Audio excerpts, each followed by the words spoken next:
Alright, Shalom. I like to say, Call Lord Wahawala, which is all praise and glory. And he would say, How about you? I will shout about you. Karkadash, double on Sapas, Els Green Milson, but especially late. Few sisters and Israelite warners waking up joining the truth. My name is Kamafi from the GMS Cleveland branch. Coming through another video lesson. Alright, and this is from the brother channel, Arrows of Indignation, the video that I saw. Alright, and it's about this Jake that got shot. As you can see from the title, alright, the closed caption description of the video, it says frustrated Grove or police shooting in Wisconsin. Jake was shot, and you know the reason why police officer shot him, alright, because supposedly he had a knife, but we know how Esau get down. You know what I'm saying? He'll like to pin stuff on you, or he'll plant and put you in a position where he'll frame you, right? There's been plenty of times that Esau have done it to Jake, man. All right. He'll put, like, he'll purposely set you up where, like, you put a bag of weed in your fucking car and say that, and when it's not even yours, all right.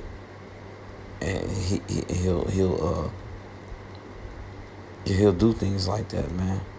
All right, he'll do things like that where, like I said, he'll set you up.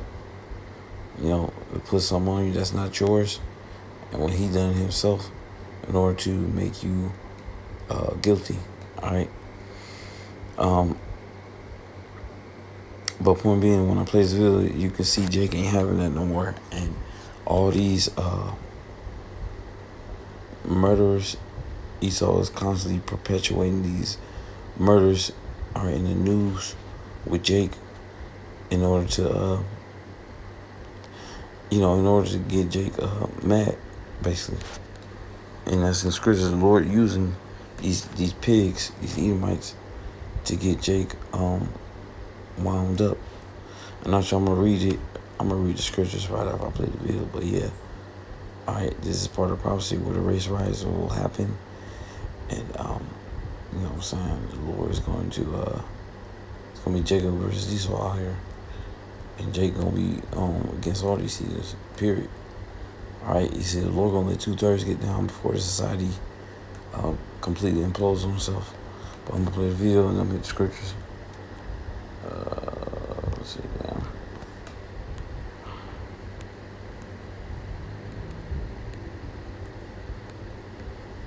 Video capturing the deadly confrontation between Madison, Wisconsin police and Corey Ruiz.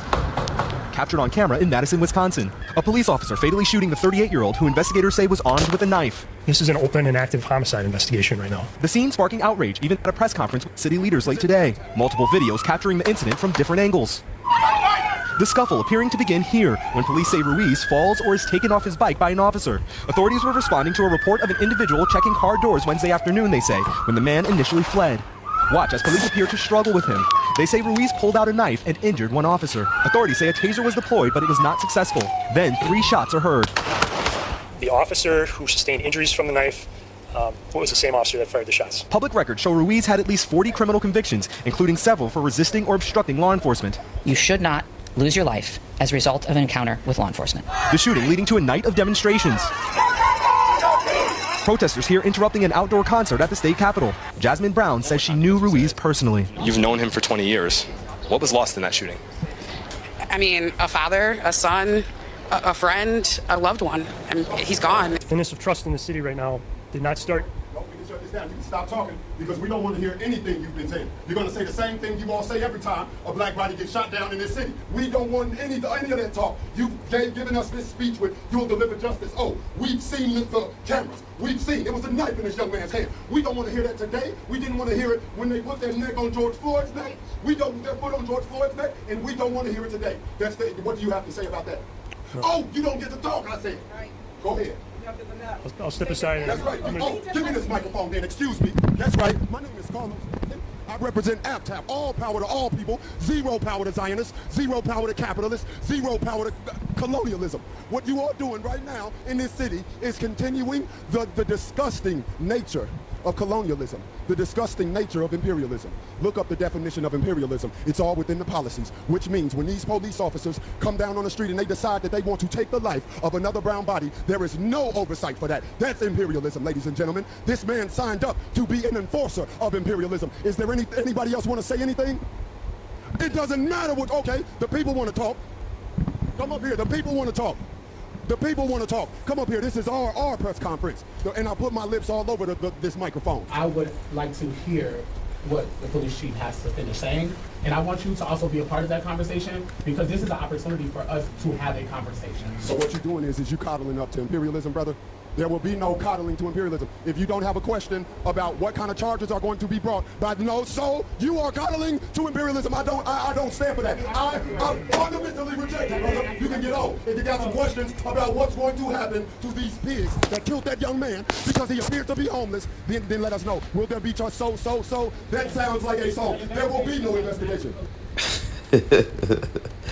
Like, damn, I can't be mad at Jake, man. Jake, this, I don't know if there's a script or not, but this Jake got down, man. Like, he has the right mindset, man. Okay? He has the right mindset because, you know, Esau is constantly bullying on our people, man, because he got the advantage, you know.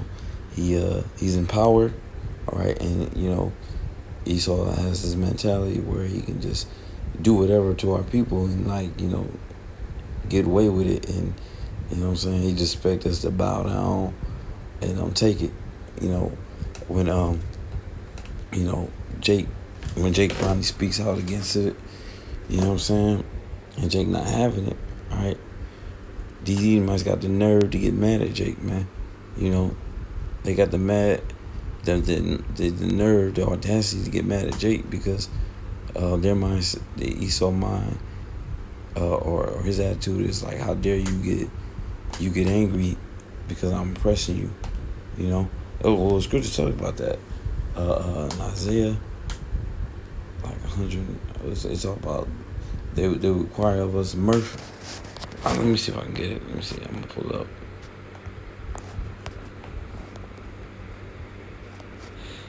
Yeah, I like that Jake attitude, man. I like that Jake attitude, man. He wasn't having that shit, man. You know.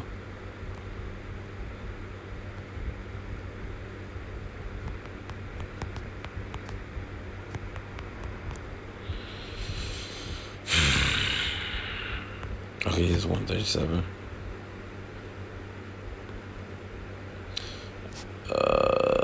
Psalm says 7:1 says, by the rivers of Babylon we sat down, yet we wept when we remember Zion. We hanged our hearts upon the willows in the midst thereof. Verse 3 says, For there they carry us away captive, require of us a song, and that they wasted us and require of us mirth, saying, sing us one of the songs of Zion. How shall we sing the Lord's song in a strange land? Yeah, so they require of us mirth. You know what I'm saying? To hear this, they oppressing us. They want us to be fucking happy, man. Because they want us to be happy because they're oppressing us. Let me see if I can let me see what the ChatGPT says about that.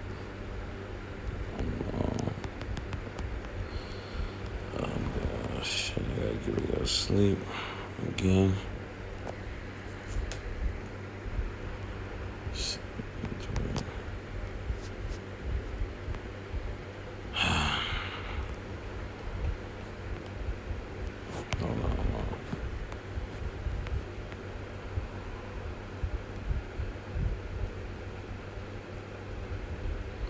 Captors and tormentors mocking, asking them to perform joyful traditional music and sing scarce songs for entertainment.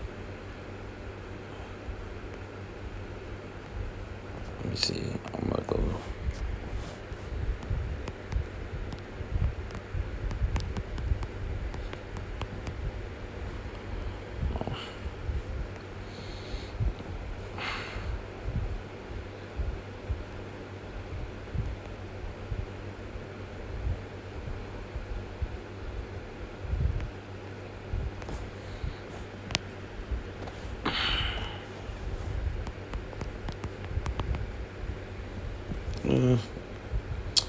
Okay, so is it for they that carry us captive part of a song, the meaning centers of a cruel mockery of oppression.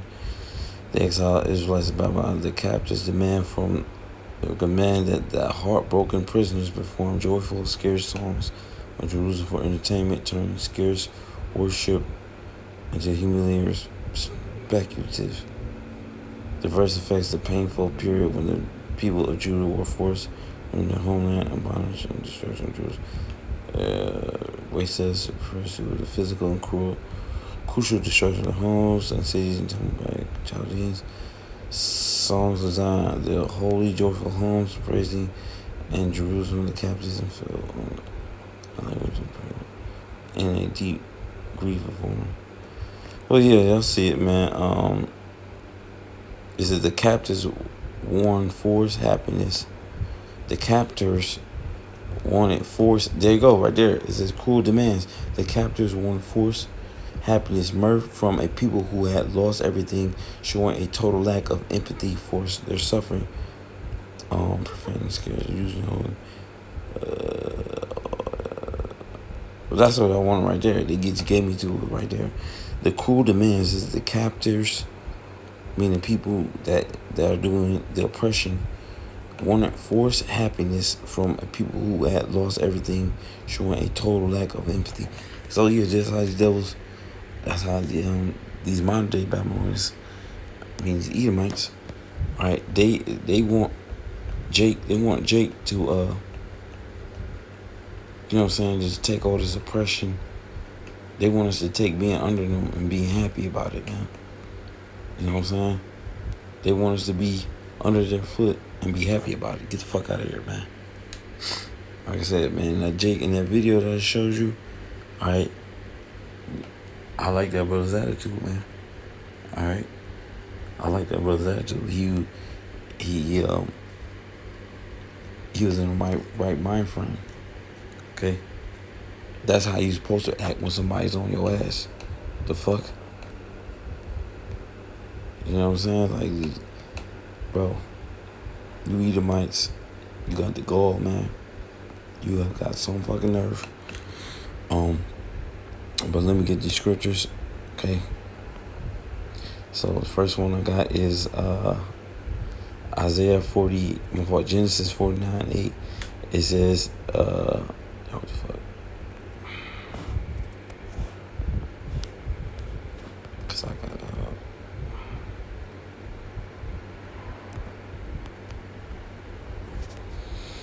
it says Genesis 49:8. It says, Judah, thou art he whom thy brother shall praise, thy hand shall be in the neck of thy enemies, thy father's children shall bow down before thee. So I did a ChatGPT look up on that, right? So I give this. Genesis 49:8, it says, King James Version, is Jacob's deathbed prophecy granted leadership, victory, and honor to his son Judah. It highlights, and Judah will be so-called American Negroes today, right? It highlights three main promises: praise from his brethren, power to defeat foes, and royal authority. Whom thy brother shall praise. Judah's name means praise.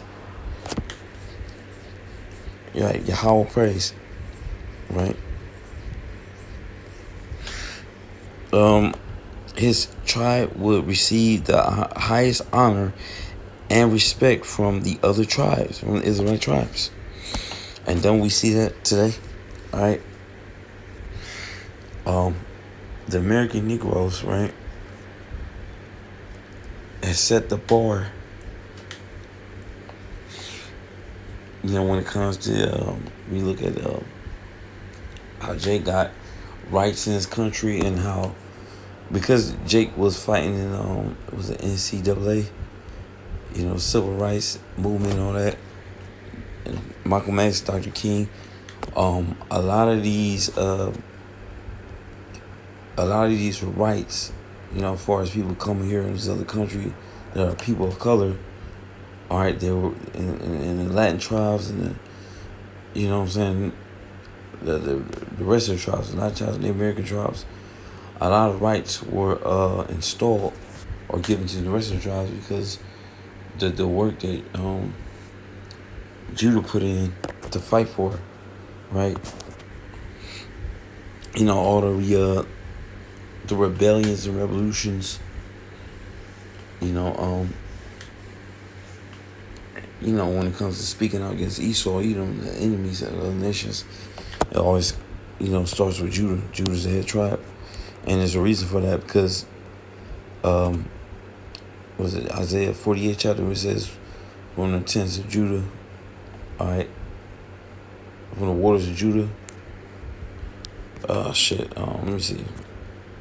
I'm not saying it right. Damn, it's like, let me just read it.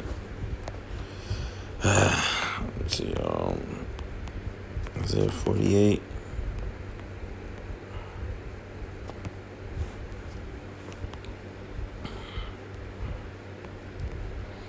I believe I had it.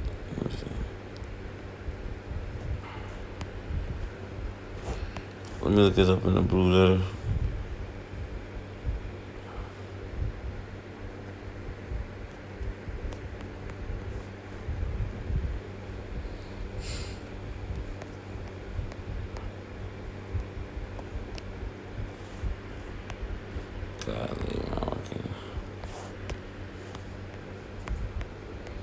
Just give me the goddamn man, damn.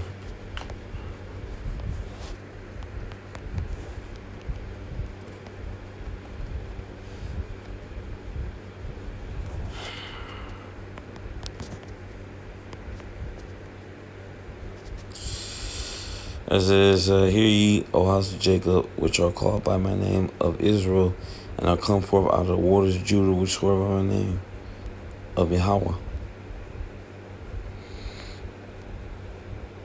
Now it's funny because sometimes the scriptures, when describing the southern kingdom, it talks about the house of Jacob, and then when it talks about the northern kingdom, which is the so-called Latinos and Native American tribes, right, the Indian tribes, right.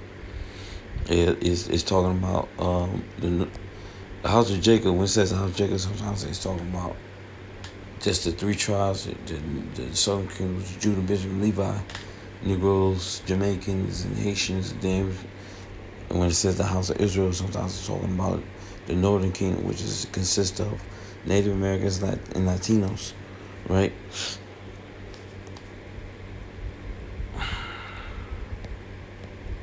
Now it says, hear ye this, O house of Jacob, which are called by my name of Israel, and are come forth out of the waters of Judah, right?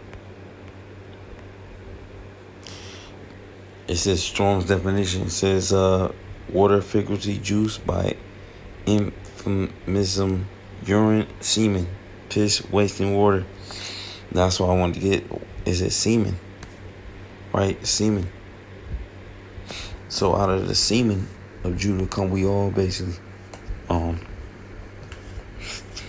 So meaning that all the tribes, whether it be the Latinos and Native Americans, because what was Jacob? Jacob was basically, if you was to classify what race Jacob was today, he'd be a so-called Negro, right? And then when you look at the Messiah, or just if that verse, the Isaiah 48 verse, don't prove what I'm saying, what I'm about to say right now will completely prove what I'm saying. All right, when you look at Yahushua made a statement, he says, he that has seen me has seen the Father, right? So, in the Most High, he made man in his image.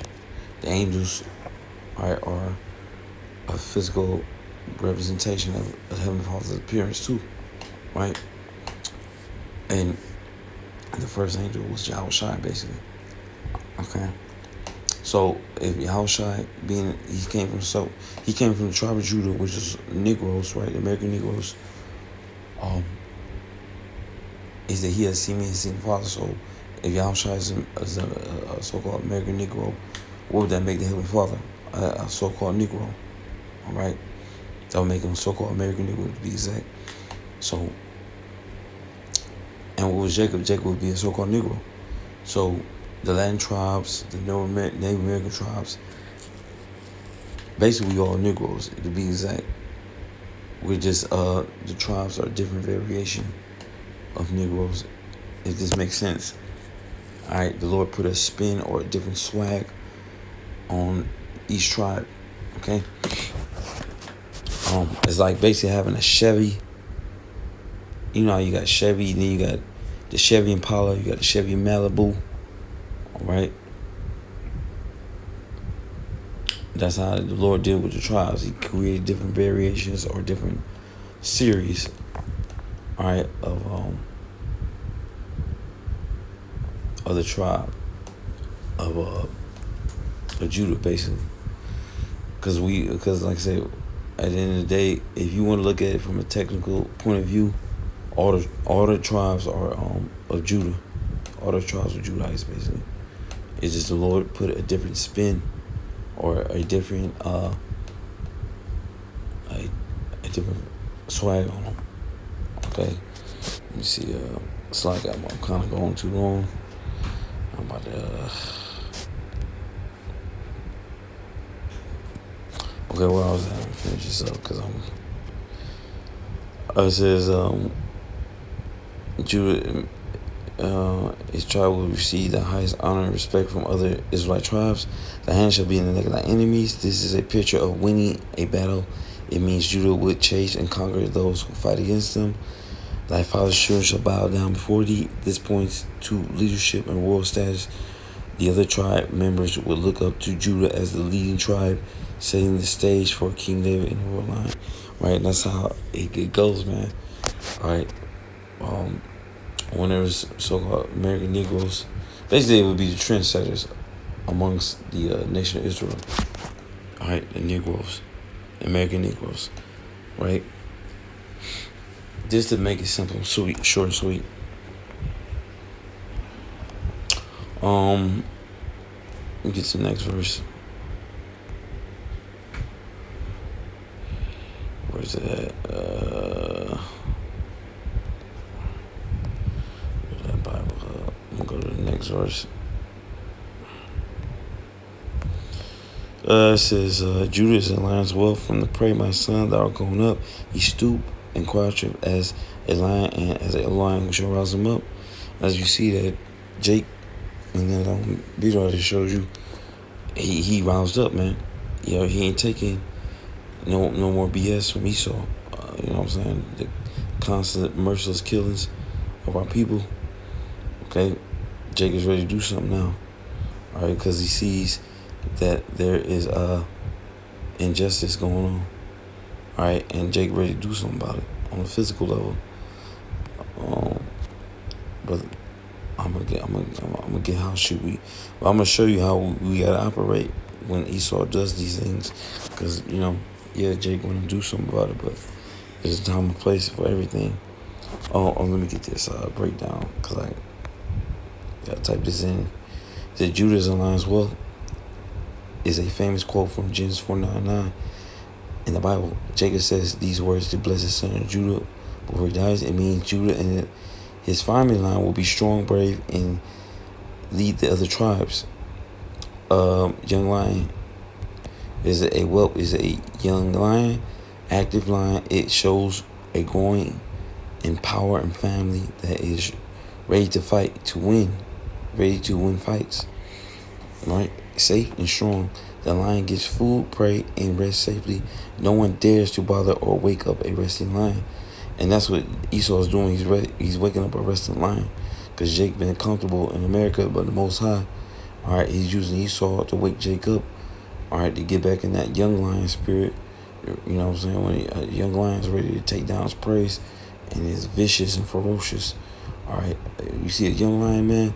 That fight that's in that young lion boy. You know what I'm saying? He ready to conquer and take down anything that stands in his path. And that's the spirit the Lord's going to put on Jake. He's going to start the American Negroes first. And I said, when the rest of the tribes see that, you know what I'm saying, Judah is roused up and ready to do something, that's what all the rest of the tribes they're going to get right in line with the same mind, you know what I'm saying, to do something. Okay. Royal power. The next verse says, kings and rulers will come from Judah and King David. And it's funny because the leaders, all right, from amongst all the tribes, they do it today. Like I said, the Malcolm X's, the Dr. Kings, okay, the leaders of the nation of Israel, they always start with the American Negroes, which would be the tribe of Judah, right? And yeah, they set the tone for things. All right, they set the tone for how the other tribes go on. You know, when it comes to rising up against the enemy or just doing things in general, right? Whether it be trans, you know, the rest of the tribes, they do the same thing. All right. Okay, I'm done with that. Okay, the songs 137 and 3. For they carry us away captive require us a song that they that waste us require us mirth, sing us one of the songs of Zion. Right, and the modern day Babylonians are these Edomites. And like I said, man, they expect us to just lay down, take it, all right, and be happy that they're over us. No, absolutely not. You know, they require us to be happy. They require us to be under subjection under them and just be happy about shit, man. You know, oh, well, you know, we gave you niggas jobs and such, you know, be happy that you got that. You know, that you're no longer in chattel slavery. That's how his devil look about it. That's how he think about it. You know. I did AI Google. You know, search on this meaning of this verse. Psalms 137:3 says, showing how Babylonian captors demand happy, scarce music from heartbroken Jewish exiles. The Jews people were forced from Jerusalem to captive Babylon. Is a demand. The enemy master wanted entertainment and joy from people who were mourning. Songs of Zion. These were worship songs of God in Jerusalem, not meant to be used as a joke or a show. Emotional meaning. Deep pain. Asked for happy music was a cruel insult to hurting captives. Loss of joy. The captives could not sing a holy song in praise for the music of their cruel rulers, Faith and Mary. It highlights the struggle of leaving alive. Thought it was some more than that. Let me see.